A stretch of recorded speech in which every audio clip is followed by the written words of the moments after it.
Welcome to part 2 of episode 8. Now I guess it's time to show you some chipping, but with 3 rounds of footage I don't really need to show you any chips from here.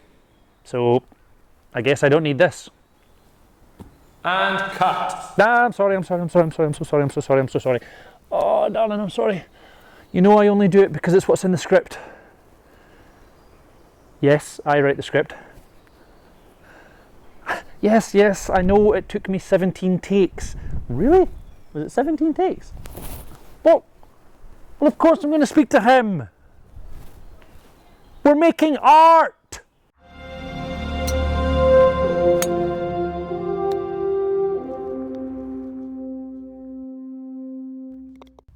So here's my update on the hinge and hold. Hinge and hold can f*** off. Can't say that on just going to be too many beeps. Yeah, nice shot. Yeah, happy with that. Not gonna lie, not actually sure if I'm doing hinge and hold or not. Pretty sure I'm not, but it seems to be working a bit better.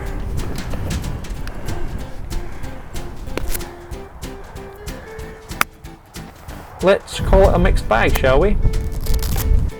Sometimes I'm trying to use it, and at times I just try and chip. Thank you. I think I'm gonna, at this point in time, ignore the hinge and hold and just try and play a chip shot that I'm happy with. Something like that, hopefully.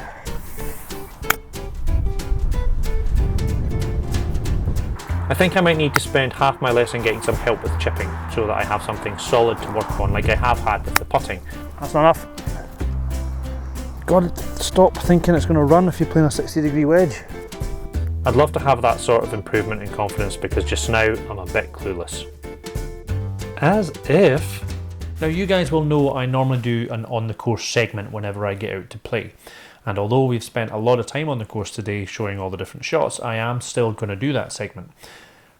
The more golf the better, right? Now I've said before I can't show you everything, especially when I play 3 rounds. So what I am going to show you is 3 consecutive unabridged holes. Now I even selected the holes I was going to show you before I went out to play. So I'm back on the course, absolutely fantastic, but I'm not going to show you everything. I said that a couple of weeks ago. So the plan is I'm going to show you the 7th, 8th and 9th hole. I've decided that now. It gives me a 6 holes to warm up, and that's the 3 I'm going to show you. I've done this so that you get a fair and honest representation of how I'm playing, not just me showing you the bits I want you to see.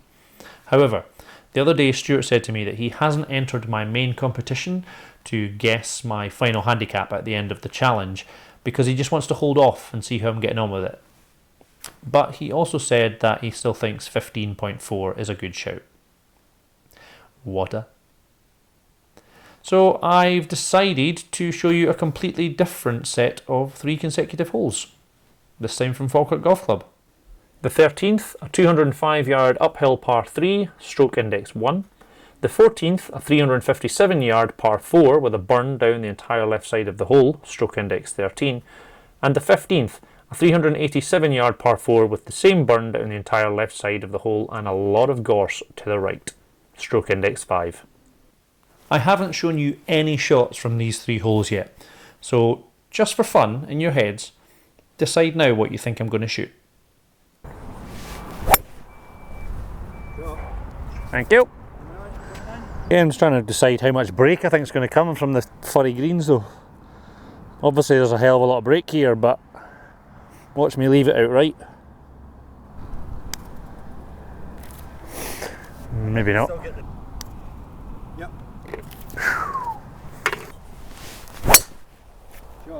Lost it. Right up the middle. Just looking at the difference between what it's saying in the middle and what it's saying in the back and whatnot.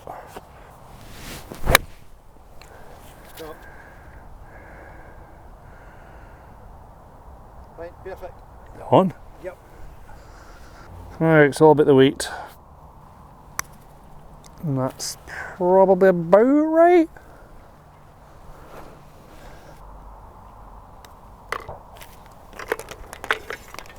Oh, what do you think? Driver. Yeah, just stick with it.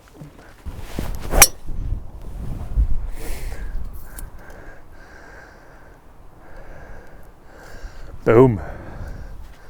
Good shout on the driver.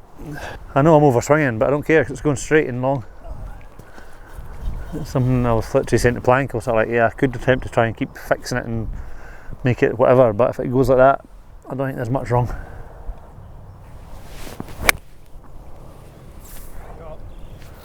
Thank you. So much better. So, coming to the end of this little 3 holes. Level par at the moment, chance for birdie. Should hopefully get in, at least get my par. And then 16, 17, 18 we'll try and do another little 3-holer. Didn't hit it, didn't even remotely hit it. Yep. Did anyone say 3 under or gross level par? I wouldn't be surprised if no one did, and that's why I changed it.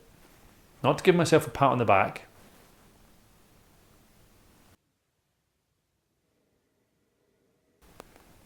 but just to show that there is better golf and scores on the way, and to remind myself of that too. Here are the scorecards for the 3 rounds. Still fairly mixed golf, but getting birdies again and certainly improving on the last few weeks. I was in the buffer zone for 2 rounds and just outside for the 3rd, although I'm guessing that's not a thing anymore with the new system, but since I was about 15 over for 9 holes a couple of weeks ago, I'll take buffer just now. So let's start our roundup by following on from that and talk about the main competition. At the moment, the prize bundle includes a 4-ball at Kingsfield Golf and Leisure, but I have lots of space there to add in more prizes as we go. Now, Stuart not wanting to guess yet got me thinking, so let me explain the rules that I've just made up a little bit better. In order to enter, you have to be a subscriber to the channel and you have to guess what you think my handicap index will be on the 31st of December 2021. You then put that guess in the comments of one of the videos. You can guess as many times as you want, but only your most recent guess will count. So you can't just guess every possible answer. Well, you can, but only your last guess will count. If only one person guesses correctly, then they win. If more than one person guesses correctly, then all their names will be put into a draw. Now obviously, as we get closer to the end of the challenge, it will be more apparent what my handicap index is likely to be, and therefore easier to guess the right answer. So, for the clairvoyants amongst you, earlier entries will be preferentially weighted. If you make a correct guess in March, you'll have your name entered 10 times in the draw. If you make it in April, it'll be 9 times, May, 8, etc, etc, down to December, and just the once. So the earlier you guess right, the more chance you have of winning. You can change your mind and amend your guess at any time, but just remember that only your most recent guess will count. I hope that makes sense. Any questions, please just ask. And for the pedants among you who are wondering what happens if you guess correctly in February, sure, why not? You can have 12 entries. I really can't stress enough just how good your chances of winning are. Only correct guesses will go into the draw, and there may not be that many guesses, let alone correct ones. To demonstrate my point, let's reveal the winner of our first ever giveaway. So this didn't have anything like the response I was hoping it would. I figured that I would just tell you guys about it, and you'd tell 2 friends, and they'd tell 2 friends, and they'd tell their friends, and so on, and so on, and so on. You could have entered on Instagram or on here, but there did seem to be some confusion exactly how to enter. So if that's my fault, I apologise.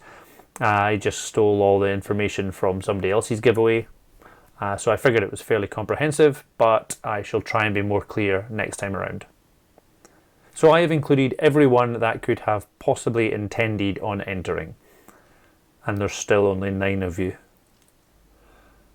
And that includes Plank, Nintendo, and my 11-year-old niece.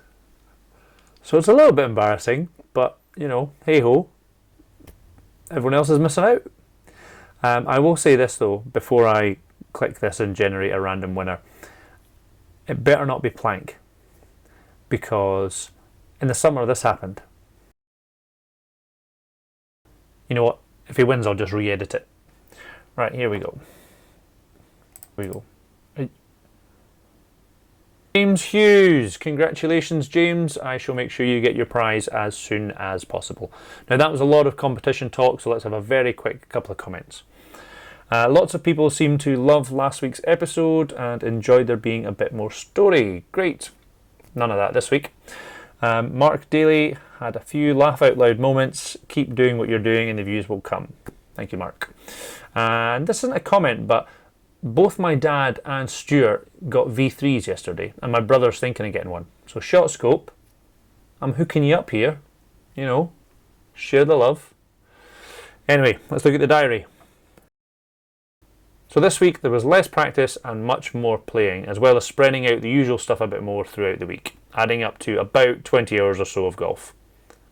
Now next week I'm doing something a little bit different by adding in some competitive golf with a skins match between Nintendo, Plank and myself. Most of episode 9 will be devoted to this threesome. 3-ball. Although you're right, we're not technically allowed to do that just now, so we will have to split over 2 tee times. 1 going down in front and 2 coming up the rear, which should make for some pretty interesting viewing as we try to figure out quite how to make that work. So Nicola, if you're watching, it would be great to have 4 balls again anytime soon, you know, as long as it's safe. Here's the possible alternative name for the good and bad shot segments. Let me know in the comments if you prefer annoyingly addictive or